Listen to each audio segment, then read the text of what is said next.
दशकों के संघर्ष के बाद इस स्थिति में पहुंची थी। उन्होंने जनता के बीच संघर्ष किया था, जनता की राजनीति की थी, जनता से सरोकार की राजनीति की थी। तो 2011 में सत्ता में आने के बाद से ममता बनर्जी अपने आप को सत्ता में बनाए रखने के लिए मैं इसलिए कामयाब रही क्योंकि वो जनता से जुड़े हुए विषयों के साथ हमेशा कनेक्ट रही और उनके आचार और व्यवहार और साथ ही साथ विचार में अंतर नहीं दिखा। ममता बनर्जी को आज भी कोई निजी तौर पर भ्रष्ट कहने की हिम्मत नहीं करता। ममता बनर्जी का रहन सहन आज भी सवालों के घेरे में नहीं आता। अरविंद केजरीवाल और ममता बनर्जी के बीच में ये बड़ा अंतर है। अरविंद केजरीवाल ने आम आदमी के तौर पर जितने वादे किए थे, सत्ता में आने के बाद शने शने उन्होंने भुला दिया। सुरक्षा नहीं लेंगे, फिर उन्होंने जेड सुरक्षा तक बहाने लगी। उन्होंने कहा था सरकारी बंगला नहीं लेंगे, फिर सरकारी बंगला नहीं सरकारी बंगले वो चाहने लगे। सरकारी वाहन नहीं लेंगे, सरकारी वाहनों की कतार लग गई। शासकीय धन का उपयोग के संदर्भ में तमाम किस्से कहानी आ गई। लेकिन ममता बनर्जी के संदर्भ में ऐसा कोई भी उदाहरण देखने को नहीं मिलता। उनकी साड़ी पहले भी सूती थी, आज भी सूती है। पहले भी वो हवाई चप्पल पहनती थी, आज भी हवाई चप्पल पहनती है।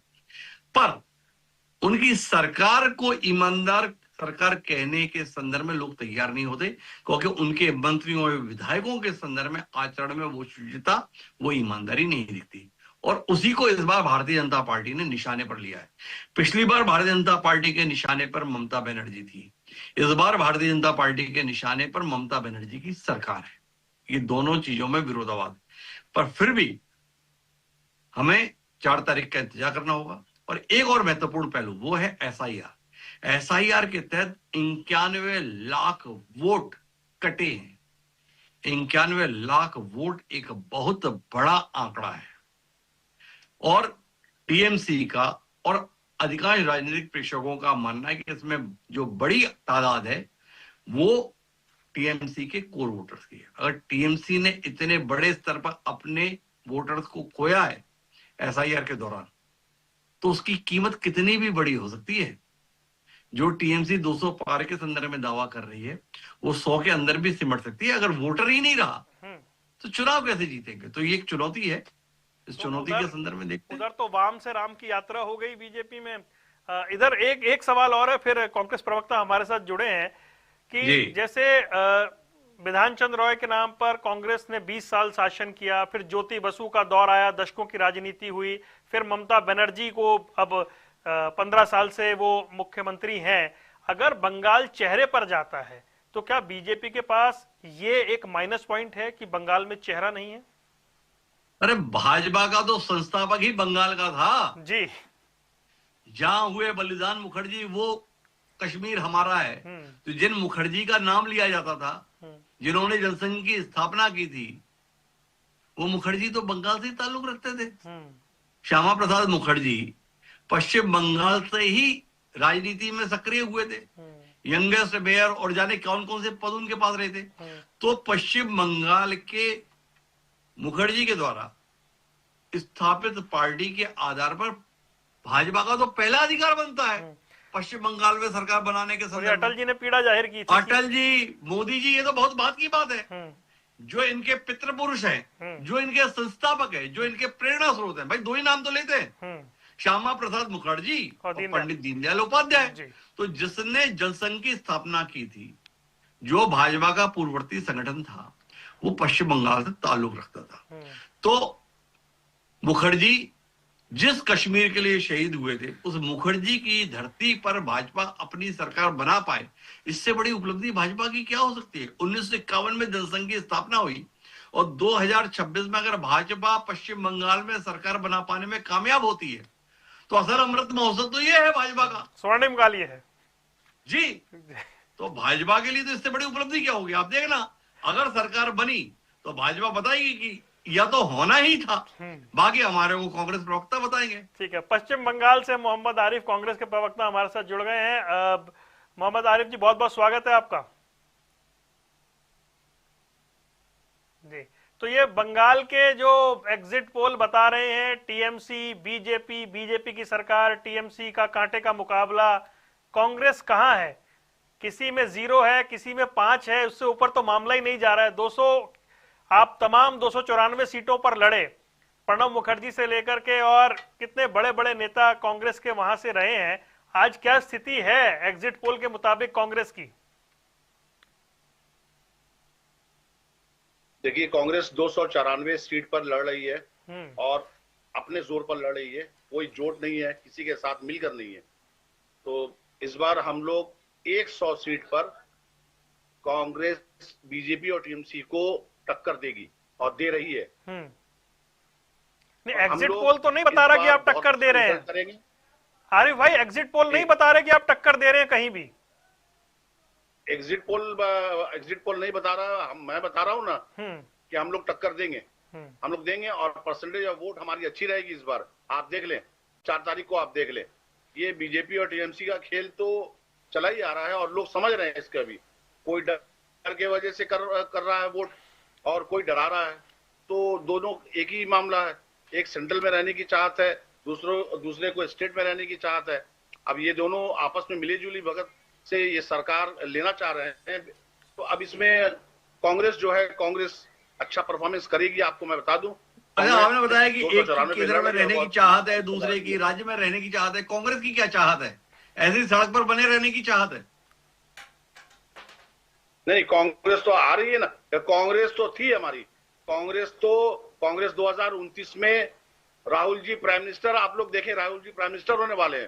कांग्रेस इस वक्त 2026 में अच्छा परफॉर्मेंस बंगाल में देगी। कांग्रेस तो थी, अब कांग्रेस से निकलकर ममता दी चीफ मिनिस्टर बनी। 2011 में हमारी सोनिया गांधी जी उनका और हमारे वर्कर उनका साथ दिया, हमारी हेलीकॉप्टर से उन्होंने प्रचार किया। तो ये कांग्रेस के सहयोग ना होता तो आज वो चीफ मिनिस्टर नहीं होती। तो सारे कांग्रेसी तो आज टीएमसी हो गए ना। अच्छा, एक बार बताओ, 2026 में अच्छा प्रदर्शन का आपका मतलब क्या है? खाता खुल जाएगा, 2 सीट पा जाओगे, 4 सीट पा जाओगे? खाता खुलेगा, एकदम खाता खुलेगा। 10 से अच्छे का मतलब क्या है? 15 तक आने की चांस है। 15 सीट हम लोग लेंगे।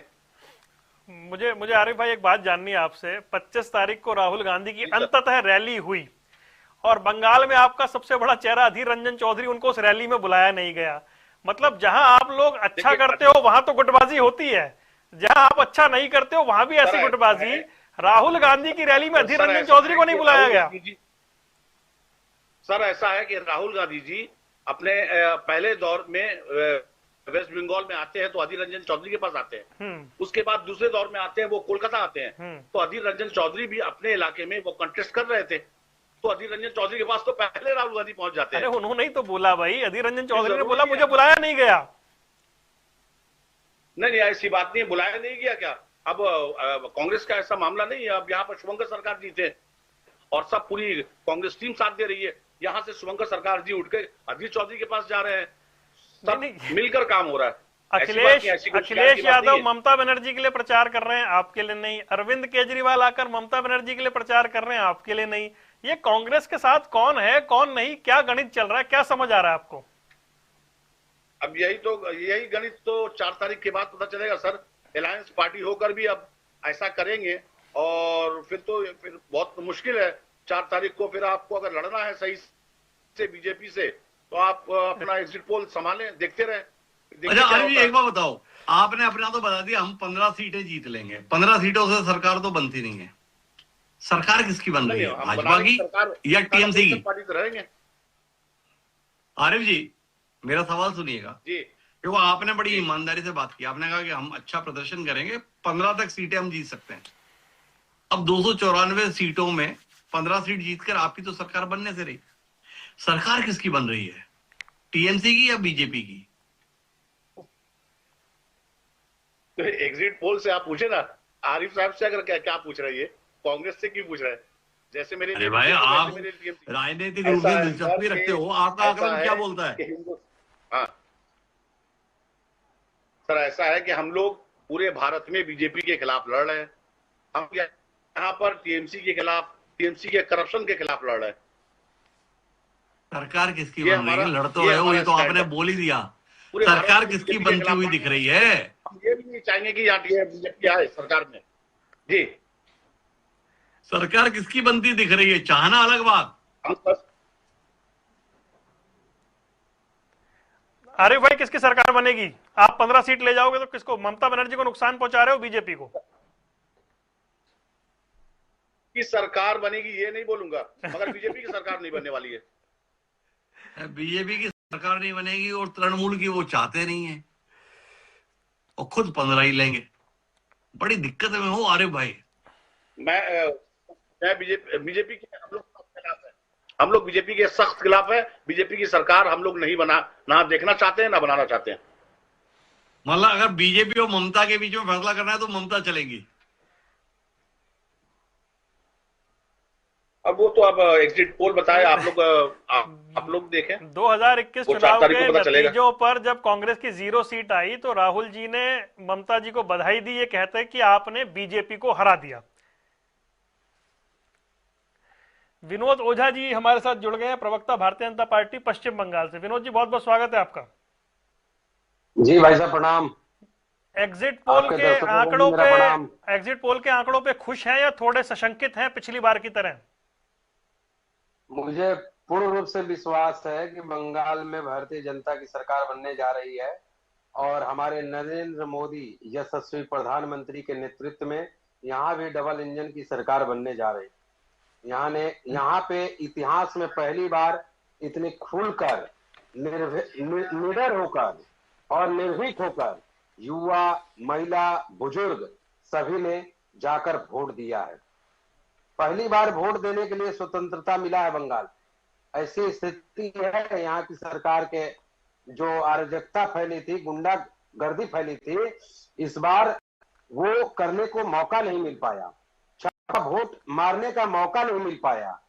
इस बार सिर्फ जनता ने जिसे चुनना है उसको वोट दिया है। तो विनोद जी, इस बार जो इतना वोट गया है इसलिए आप उम्मीद कर रहे हो या 91 लाख वोट पहले ही निपट गया इसलिए इतनी उम्मीद कर रहे हो?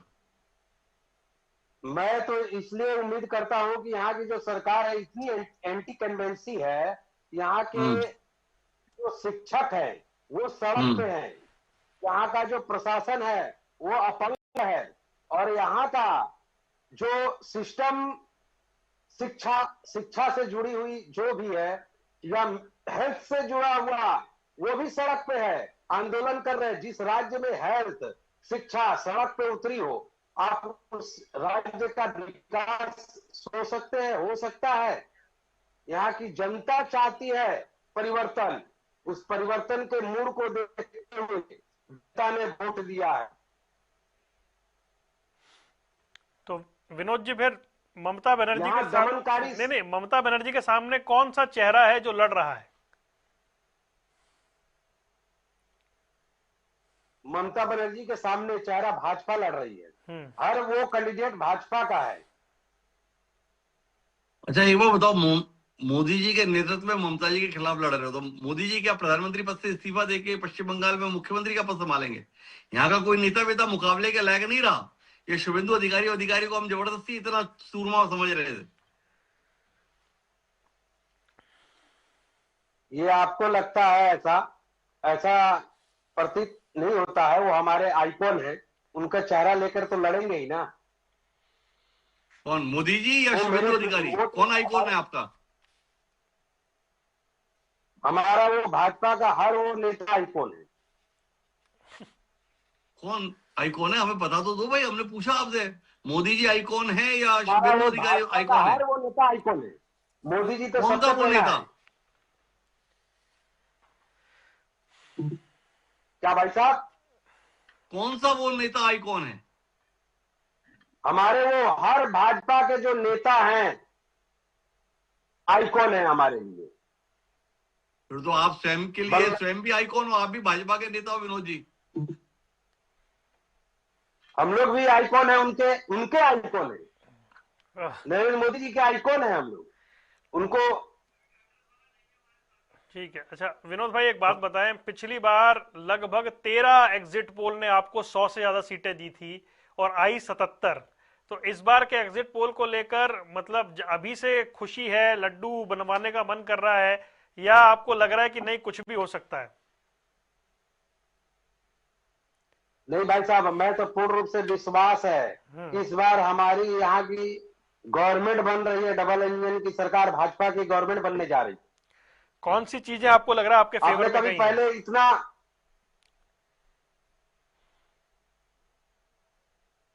बोलिए, कौन सी चीजें आपको लग रहा है इस बार आपके फेवर में गई हैं 2021 में जो नहीं गई थी? इस बार ऐसा क्या है कि 77 से आप 148 पार कर जाएंगे और ममता बनर्जी 215 से 140 के नीचे आ जाएगी? देखिए, यहाँ की सरकार विफल है, हर एक जगह से विफल है, युवाओं को रोजगार देने में विफल है। यहाँ एक भी 15 साल में उद्योग लगा है क्या? आप दिखाएं, बंगाल में कोई ऐसा एक उद्योग बताएं जो लगा हो 15 साल में। जी। नारी सुरक्षा है क्या बंगाल में? आरजीकर जैसा इतनी बड़ी घटना हुई है, आप देख लें, आप लोग के सामने साक्षात है, ये जनता के सामने साक्षात है। जनता यहाँ की त्राहिमाम है, यहाँ की प्रशासन अपंग है, इतनी एंटी कन्वेंसी है इस सरकार के खिलाफ। इसलिए मुझे पूर्ण विश्वास है कि यहाँ भारतीय जनता पार्टी की सरकार बनने जा रही है। चलिए हम लौटते हैं। इस बीच हमारे पास एक तमिलनाडु से बहुत दिलचस्प आंकड़ा एक एग्जिट पोल का आया है। एक्सिस माई इंडिया कह रहा है कि टीवीके वो पार्टी 98 से 120 सीटें जीत सकती है, मतलब त्रिशंकु विधानसभा हो सकती है तमिलनाडु में। एक्सिस माई इंडिया ने एक बड़ा अलग एग्जिट पोल दिया है तमाम धाराओं के विपरीत जाकर, और एक्सिस माई इंडिया तमिलनाडु में त्रिशंकु विधानसभा दिखा रहा है, क्योंकि वो डीएमके को 92 से 110, टीवीके को 98 से 120 और एआईएडीएमके गठबंधन यानी एनडीए को 22 से 32 सीटें दिखा रहा है। यानी वो कह रहा है कि टीवीके सबसे बड़ी पार्टी बन सकती है और त्रिशंकु विधानसभा हो सकती है।